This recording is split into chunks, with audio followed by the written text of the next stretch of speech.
কি অঙ্কর কে ওটার ঘুরাও কে কি হইছে? বেটা এই যে বিড়িটা 20 টাকা দা কিনছে, 10 টাকার বিড়ি হালাই দিছে। হাতে তোমার কি হইছে? বেটার বিড়ি বেটা হালাই দিছে, তোমার কি? 20 টাকা না কিনে 10 টাকা দাওয়াত দিক কিন্তু, আর 10 টাকা আমার দিত, আমি একটা কেক খাইতাম।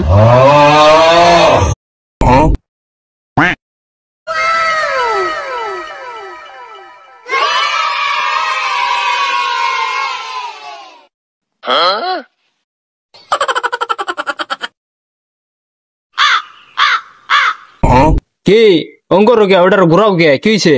বেটা এই যে বিড়িটা 20 টাকা দা কিনছে, 10 টাকার বিড়ি হালাই দিছে। হাতে তোমার কি হইছে? বেটার বিড়ি বেটা হালাই দিছে, তোমার কি? 20 টাকা না কিনে 10 টাকা দাওয়াত দিক কিন্তু, আর 10 টাকা আমার দিত, আমি একটা কেক খাইতাম।